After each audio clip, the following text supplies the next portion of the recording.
Welcome back to the Digital Workplace. We are here talking about digital workplace tools with my two favorite people. We have Vonda Page and we have Vijay Anand. Vonda, how are you today?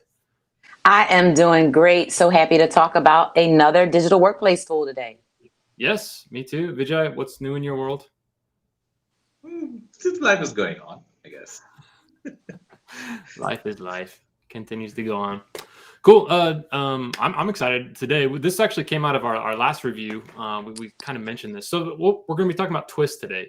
Twist is not, I would say, like a full out digital workplace platform. It's a messaging platform. But we're going to use it more as a case study to look at what can be done to compare like synchronous versus asynchronous tools. What one tool or one function can look like with two different thoughts behind it. So often Twist pits itself as like an anti-Slack and its messaging, which we'll look at in a second. But yeah, Vonda, did you have any like preconceived notions going into Twist about what it was or what you thought? So, first, I'm going to give the disclaimer that I am a Mm, Slack addict. And so, I think that, as we look at these different tools, the one of the things is to look at them in the context of our common experience and the things that we use most often. And so I wanted to kind of start with that, because my initial thought is, me being a person that is always communicating and always having several different conversations, with different people, even though we may be talking about the same topics. One thing that I do like is the very focused concentration on threads, right? So to be able to keep the focused piece of the conversation. However, though, when you are used to using multiple tools at the same time, that thought around where this is going to fit in and how to derive the value out of it, I think is what's important to think through and figure out. yep, we'll definitely hit that. So maybe for you leading into this, Twist is for people who can't keep up with Slack. That sounds like about right. All right, Vijay, what did you know about it before trying it out? So I kind of got a context that this was a slightly different take on Slack. I was very curious to figure out how different it was and how they had what is the philosophy that went behind designing something like this, right? And I think it's very clear that they want to basically let people take control of the time rather than basically being driven by what teammates are basically pushing you to commit and all those things. And I think there is this need to keep up with everything going on as if everything depended on real time. Like my father says, things went on when there was just landline as well. So I think sometimes we kind of take things for granted, saying that people would send you an email, then they would send you a WhatsApp message saying that have you got the email that I just sent you. And I think this is a very interesting tool which kind of takes a different take on it. This is aimed at people who are rethinking work. I think it's not really for folks who basically just want to keep working and enjoy working, continuously. But this is slightly a different take on how to do work. And I think for that experiment, I think I have a lot of appreciation for it. Yeah, good context. Let's start off just looking at the website, the homepage here. Okay, so here's their homepage. It is probably important to know even at this point that Twist is part of a company that also does Todoist. So it's the same company that I think Doist is the name of the company that does both these. Todoist is more of a task management / project management tool that can be used for organizing work, whereas Twist is more the messaging side of things. So they're leading here. Work is changing. Messaging should too. Twist is async messaging for teams burned out by real-time, all-the-time communication and ready for a new way of working together. So very clear that Twist is not something you start with. Twist is usually something you end up with because you're leading into things. You can see at the start they're talking about async. Async is everywhere. Talking through this, talking about the asynchronous revolution. They're really pitching this hard. That async is a better way. I don't know if they would say a more mature way of working. Vonda, I know you're a big Slack fan, so what do you see when you see this? Do you think they're hating on Slack too much? Well, so I think it's like it's two different approaches, right? Because I think when you think about the work culture and the culture of the digital workplace, I think it's a couple of ways to think about it. So from the one standpoint, right, I think about the synchronous communication where you are part of several teams. So whether you're a project, manager, program, lead, product, or whatever, if you're on several teams in your normal course of work, you're going to be involved in multiple threads and multiple conversations. Now, Mhm. the asynchronous advantage that I'm feeling and hearing and getting from it is that if you, let's say, need to leave work for 2 hours because you need to pick kiddos up from school and fix lunch or do other things, right? Then those threads and those conversations are there and they're organized in a way that you can go back to them later. So I think that the way I want to kind of start the that piece of the talk is really around the culture that you have. Is that culture more pointed towards the asynchronous type of communication where maybe you're not is involved in things where quick decisions and conversation need to be had versus the type of work that you're doing every day? Yeah. Vijay, from your perspective, do you feel like there are like companies that are transitioning from an in-office to a digital workplace that Mhm. were already asynchronous, or is the office by nature, every office culture is synchronous, and so it's gonna require a mindset shift to think about it in these terms? Yeah, I think if you really need to switch to this, you need a little bit of planning, right? For Yeah. example, I think that whole impatience towards wanting to get decisions done quickly basically happens because we kind of like fly by the edge of our seats, and I think there is a lot of this. Okay, it's not happening. Okay, there's this artwork that needs to basically get approvals. It's not happening. Why is the other person not responding? And all those things happens. But if we do know that, so see, I can also see where this team is coming from. They seem to be a distributed team globally in 41 countries. So I can also see that they're kind of building, a tool for their own team to work with. And I Yep. can see the value of that, right? Especially when there are people in different time zones. Working synchronously is really not an option at all, unless you put somebody else through some pretty interesting time zone differences. Uh, so yeah, I can see where this comes from, but in order for something like this to work, you also need to plan your teams accordingly. I think that in during the digital workplace day, I think there were a couple of conversations that were happening where people were saying that we have teams all over the place. We just plan our schedules accordingly, because you don't really need the other person there 12 hours a day when you're working.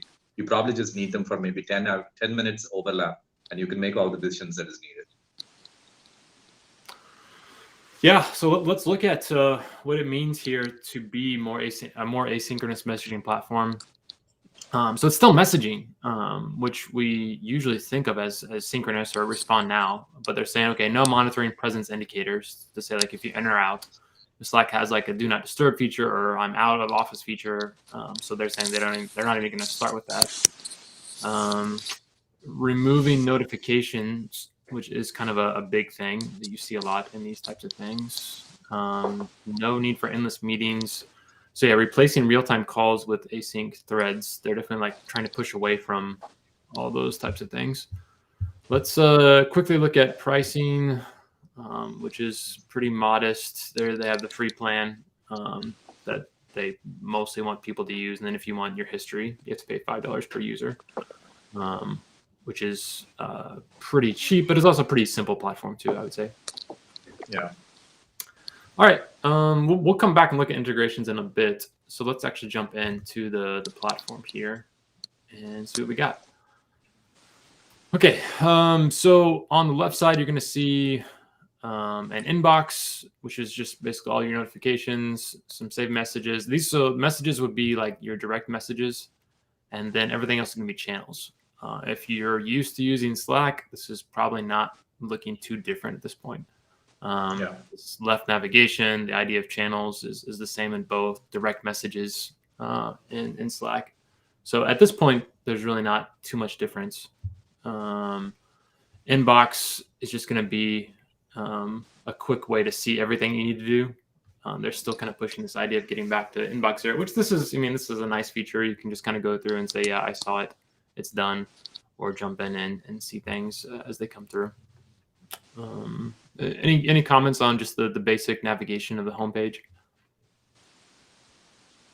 I mean, it does have that familiar look to it. And, you know, the thing I was thinking about as I was thinking about, okay, the way I work, and I was thinking about two of my team members specifically that are in the Philippines. So even though we have specific times of the day where we know we're all on line, Mhm. and we can communicate in real time, there are areas where I was thinking, how would I want to distinguish certain channels and messaging threads based on that particular person and the topic? So I didn't really find anything that gave me more options or made me think about this differently than Slack, because even what we do over Slack is, you know, I'll type something up, maybe it's 7 a.m., you know, Pacific time on a Saturday, and then my you know, my team member, they'll respond to me when they get back to work.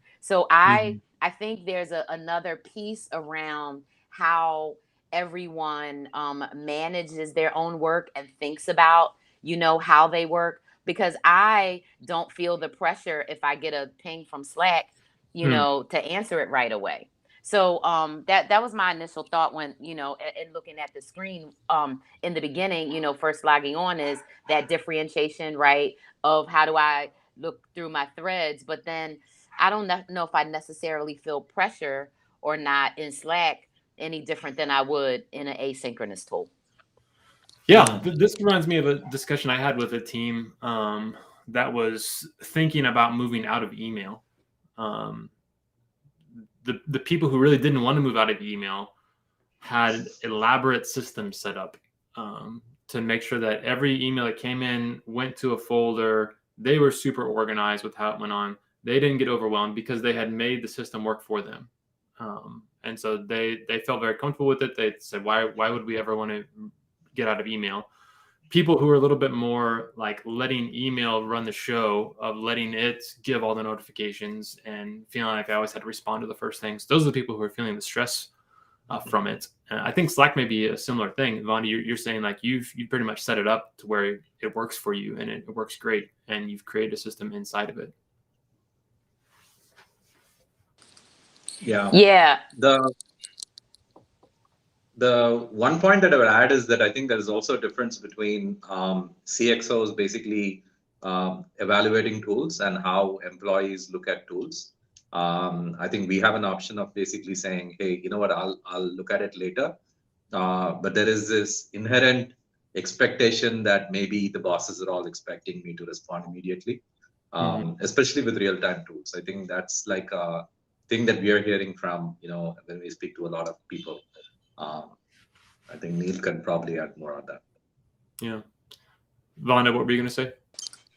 Yeah, I think to your point, Vijay, that, you know, it depends on how you're already managing, you know, how you're already managing it for yourself, right? Because I could Yeah. see, you know, especially a person who has more focus, you know, work and a way that they're thinking about their work, where Slack could be totally distracting. Because I've worked with engineers and people who hate it, but then I have architects who love it, right? And so I think that that's one piece. But I think the other piece around how tools are being selected in that plan, right? And is the CISO or the CTO picking the tool, right? Or, you know, versus the people who are going to be using it the most. And all of that brings back culture, right? So what is that culture of the organization that even exists? So are people thinking, okay, if the CEO is sending me is sending a Slack message, do I need to respond right away? Versus, Yeah. is this message specifically related to a time sensitive deliverable, right? So I think that there is that culture piece in terms of how companies already think about work, how they think about communication, how they think about messaging, and what the culture is driving. So if there's a culture, let's say as an example, where we say we respect, people's family and personal lives, and so we don't expect you to respond to emails if you're not working, unless it's marked urgent, or you have an urgent role, like in resilience or incident management or something. So I think that culture is the strong piece to think about here if you were going to be adding it, and then the other tools that we discuss as well. Yeah, that's brilliant. I totally agree. And this is a great example of which one wins out. Is it the stated culture that you have, or is it the tool that you adopt? I think if you have a weak culture, the tool tells you what your culture is going to be. If you don't have agreements about what it means to work at home and with family, and you're on Slack, then you're kind of assuming that you need to be answering those things. Or if you're on email, you need to be answering those things. Whereas if you have a strong culture, then you can make Slack work for you no matter what. Like that's not going to overcome it. I don't know if someone has a weak culture and they start using Twist, do they automatically have a more asynchronous thing, or do people say, shoot, I'm just going to use messages all the time, and they can bend that to their will too? It's a good question. Oh, everybody's going to be very frustrated. Yeah, because I think the culture just tells you like what to expect and what not to expect. And I think people are going to basically think like, hey, where is everybody? Like, why isn't anybody responding? I think people are going to be very frustrated about it. Yeah. This again is some more, and something I think is important for everyone that's looking at digital workplace tools, to recognize what the bias is of the tool that you're using. Every tool has a bias. You have to figure out what it is. Twist, thankfully, tells you exactly what their bias is. They said, don't use messages.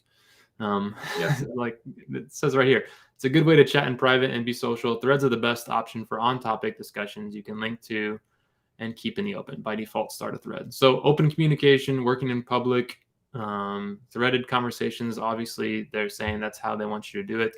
They even have a link here where they're going to talk about what messages are, when you should use them, when you should not use them. So, I mean, they're pretty heavy-handed on some of this. Even if I think it's the same thing. If I try to start a conversation with somebody new, don't expect an immediate response. I actually like this a lot, where it says, don't just say, hey, are you there? But ask your full question and check back in later.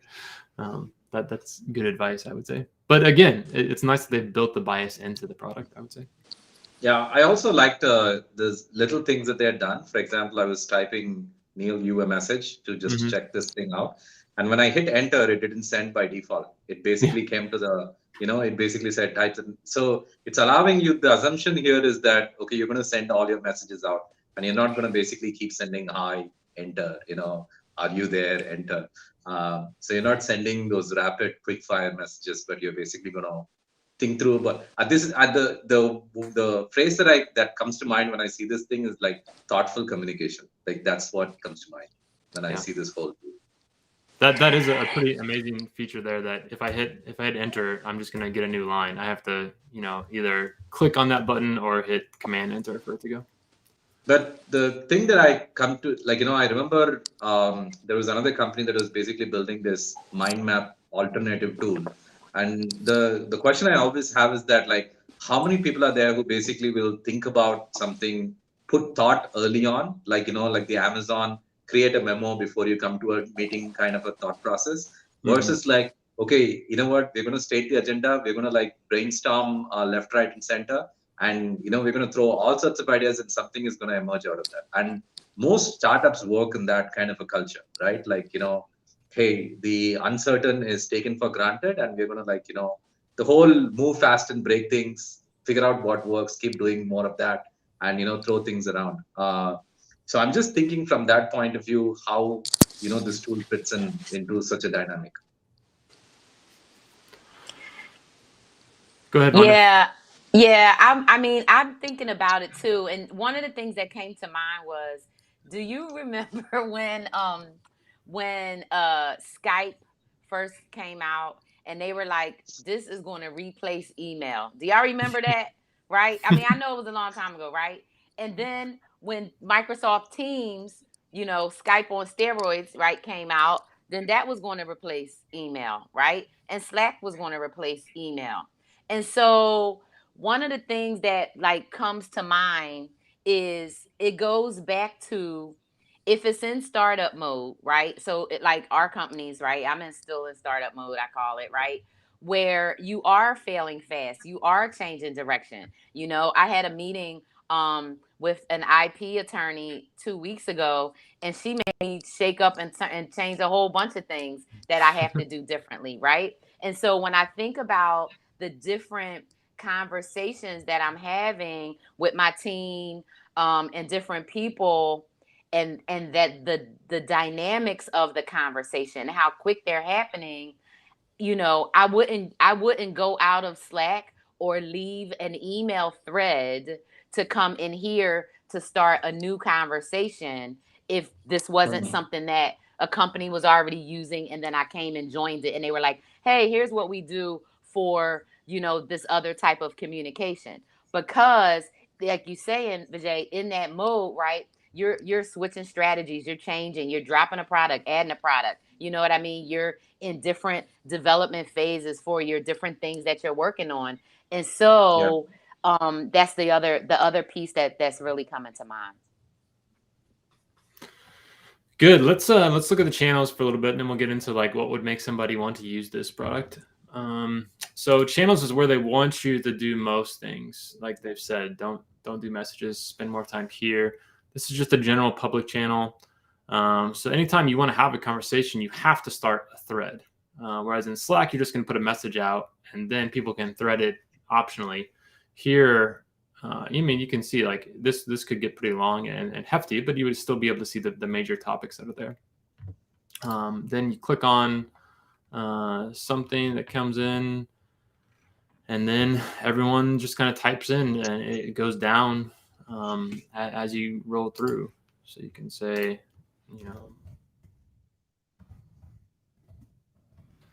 and again, you're going to need enter is going to go down. So either click or put it go through. So everything is going to be threaded in this way. And if you want to get out of the thread, you go back to general. So again, not like a brand new topic or feature or something you've never seen in another product, but just the way they force the threads on you from the start is interesting and shows their bias as well. That's a funny term, forced threads. Yeah, that's true. So one of the questions I had in mind was that, for example, an idea can start out pretty well thought out, or it could start off with a germ, right? I'm wondering whether this mode of working will basically stop people from basically saying, you know what, it's asking me to write a full-fledged thing, I haven't flushed it out yet. So is that really going to be a hindrance towards basically people participating in, taking initiative to start new things? Yeah. They'll probably chime in here and there, but is that going to be a deterrence? Is a question. Yeah, I think it could, because like I was even seeing here, can you change this title? Like if I just have a random thought, but then I realize that through the course of the conversation, we're talking about something else. So you can change the title, but it's a little bit hidden. It's not something you're going to necessarily do all the time. You can also close the threads, archive them, and move them around. Yeah. Yeah. Strangely enough, there is no search feature. Like, for example, somebody could have mentioned something odd in one of the threads, which maybe the title is not very obvious about. But I couldn't find a very obvious search feature where I can search through all of the channel messages and find out where the thread is. Yeah, I don't know. I didn't use the search too much. That brings up a good point, because for me, even when I think about like how I organize, my regular files, right? For me, I sometimes forget like the main category. So to your point, Vijay, right? Trying to type in random words for a search. Like I was looking at somebody was researching specific women in tech stats, but I was trying to compare 2021 stats to 2019 stats. So I was typing in like different keywords, and I still couldn't find it. And so when you're in thread mode, right, how that would be interesting. So let's say we had a conversation 3 months ago, and we were going back like, oh, remember we were talking about, this particular topic.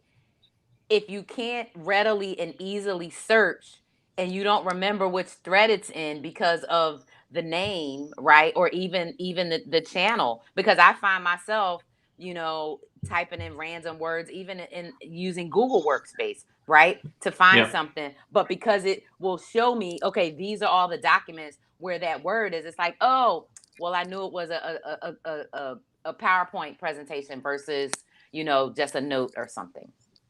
Yeah. Good point. Let's talk about who might use this, want to use this, because I think Vijay's point here is correct. Anyone who's already happy with Slack, there's no reason they're going to do this. So somebody who is going to do it might either really buy into the async narrative. They're like full out for that, or they really are feeling burnt out from Slack. They haven't established those good norms, and they feel like Slack is working against their culture, and they want to come to something simpler. But I guess my question would be, if they do decide that they want to move out of Slack because they're not happy with it, what do they lose by coming to Twist?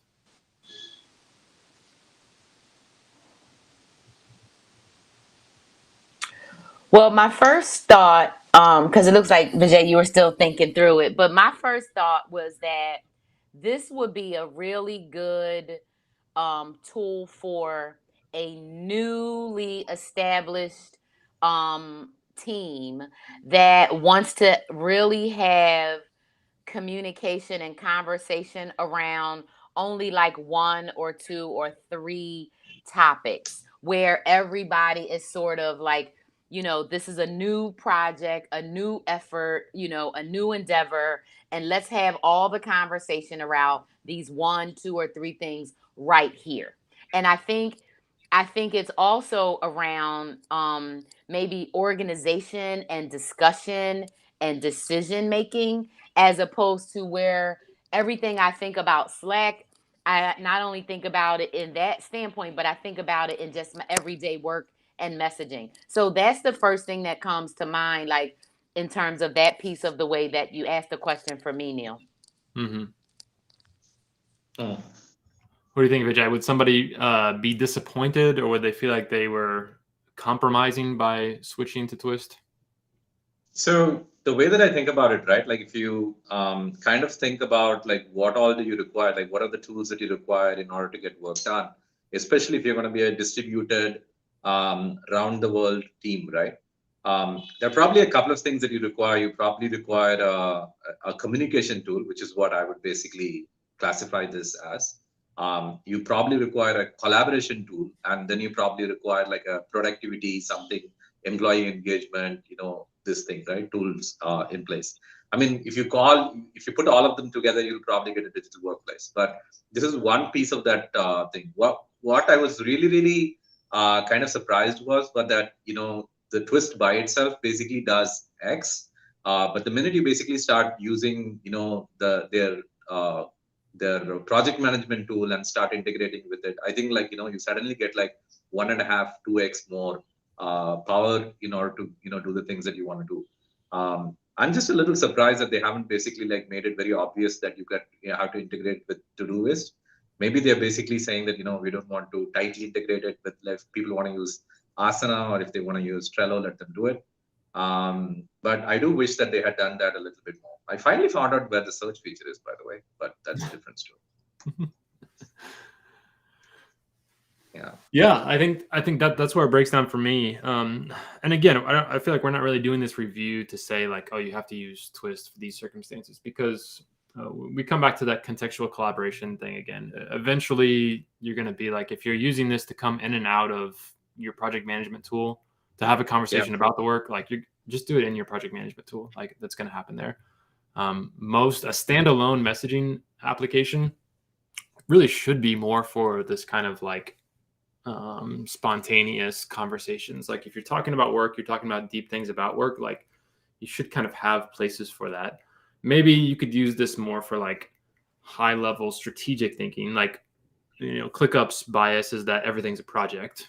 and not everything is a project. Like there are some kind of maybe strategy discussions that are better held outside of a project management platform. But yeah, I think in general, you're going to run up against those same problems with contextual collaboration. I would also think that this is a little bit straitjacketed because, I'm just thinking about some of the other Slack channels or some of the other tools that I know and what are the channels that are available there. Like every company actually has a channel called Water Cooler, for example, right? Or there's like a friends group or a bikers group or something around hobbies and stuff like that. People are not going to be writing like long posts on, what they're planning to do and stuff like that. Like, I think you have to allow for that certain serendipitous, like, casual conversations to happen in an organization. And if this is going to be your communication hub where all of your employees are connecting, it is a little bit straitjacketed. It kind of feels like here are a whole bunch of PhD folks and there is going to be a very systematic approach to solving a problem. And everything is going to be a memo, right? So, work doesn't happen that way. It's human beings at the end of the day. I do wish that this tool had kept a little bit of provision for something like that. Yeah, I think it's so funny because every comment, and as we talk through each piece, to me, it still keeps coming back to the culture of the organization, right? And does this tool actually fit the culture? Because as you were saying, water cooler and biking and all the different channels of larger companies, I'm thinking, yeah, because usually sometimes people just post a cool picture, right? And it's just like on the biking channel or the hiking channel, it's somebody standing on a mountain doing like that, right? And you're like, oh, cool, right? It's not like a conversation that needs to happen.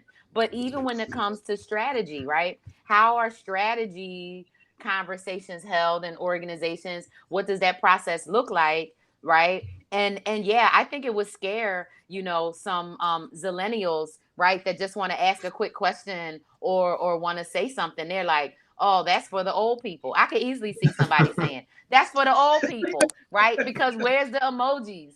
And where's the pictures? And where's the engagement? So they're all there. I saw that. Right. The Jiffies are all there. Okay. But it goes back to the culture. It's hidden and it goes back to engagement, right? And the culture of that organization. And if people would just jump on and use it. Straight jacketed though. I love that. It puts you in a box. It puts you in a box. And I think a lot of people, like, their favorite part of Slack is not even like the features of Slack. It's all the extra stuff that's there. It's all like the extra apps. You can use the Donut app to like sync up people. Like there's this huge ecosystem there. And so I agree with you, Vonda. I would say I would take a strong culture using Slack the way they want to versus just forcing everyone to use Twist in order to promote a certain type of culture. I admire Twist and what they're doing, and some of these features are really cool. And seeing a well thought through and they hit what they were trying to do.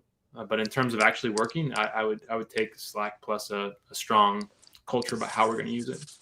Mm-hmm. Yeah, like this conversations could technically, like, when you're actually running a project. I know that this is a conversation that we had in the last when we were reviewing the previous one as well, right? So what SWIT, right?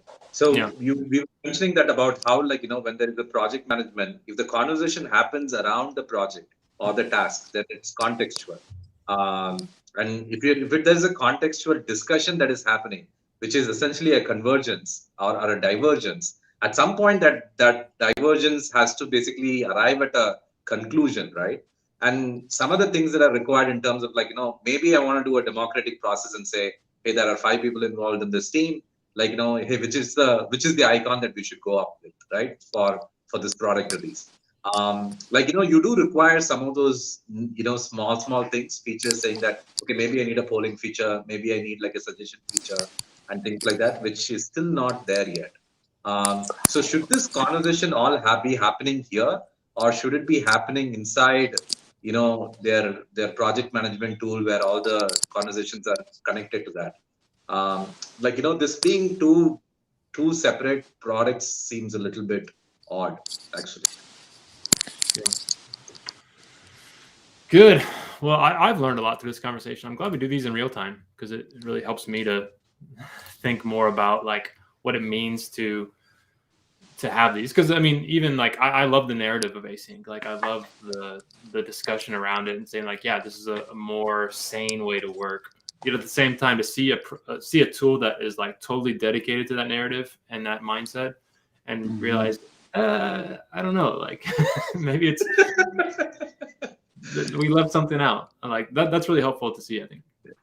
Yeah. I think. Go ahead, Wanda.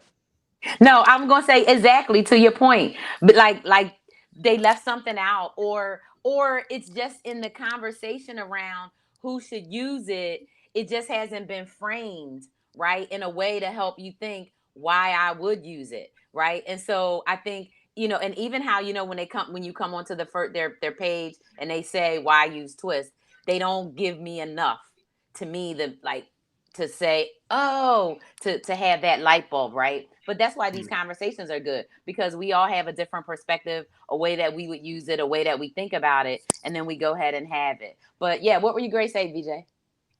Yeah, like I was basically saying that there are certain things that we have kind of like have come to expect from communication and social media platforms. Like for example, if I were to write this elaborate post about a project, right, and then I say that hey, next week we're going to be having a conversation about it, I would like to know how many people read it. Like because time and time again you get into a meeting and people say, oh, I missed that email.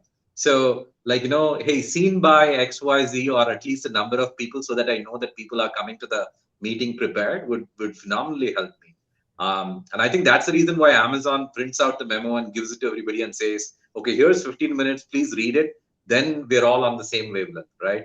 But if you're going to do all of those things digitally, then there has to be a way to kind of at least get a sense of like how people read it. If not, then I should schedule time in my during the meeting to kind of give everybody time to read it. So those things are not there yet. So we're kind of assuming that everybody has this perfect work ethic and culture where everybody does their job perfectly. I think that might be a little bit idealistic. I think the kind of companies that might be able to use this brilliantly might be a very, very small niche. Yeah, agreed. I remember from David Heinemeier Hansen's quote during our digital workplace days, like, we're not trying to get to utopia. Like it was horrible before. It's not going to suddenly be amazing. Like we just need to get a little bit better than it was. And I would say like, yeah, Slack is not utopia, but you can find ways to put some effort into creating a better culture, creating better working agreements. You don't necessarily have to have the product lead you all the way there. Yeah, and the deal is also that you don't have companies of self-starters and self-initiated folks, right? I think the tool has to nudge a little bit here and there. Otherwise, the onus falls on the manager to be the nag. I would rather that the tool nags them. That's true. There are definitely a couple of those notifications inside Twist I would pick up and put into Slack if I could like customize those. Those are nice. Yeah. I like that. Cool. Any other final thoughts, Vonda, from you? No, I mean, I think, this tool and the others, my final thought is it really, as the leader of the organization, it's really important to make sure you understand, the tools that align to what your team is using, what works well for them, and then think of all of that in conjunction with the culture. But I was thinking, like, don't let the tool drag you around by the neck, right?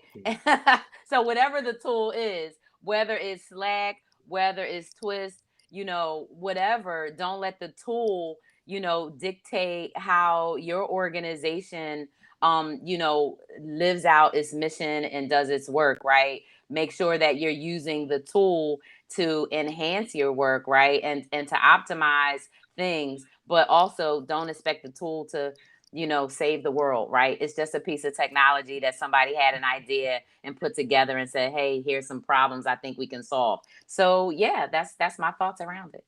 Love that. Vijay, what about for you? Final thought?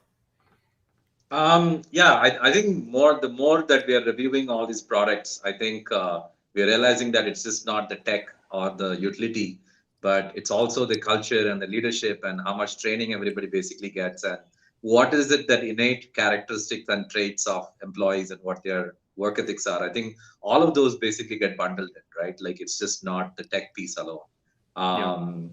So yeah, I think any organization that's basically picking a tool will have to look at all of those things in place and say that, hey, we are an organization which has a culture of having to do multiple follow-ups.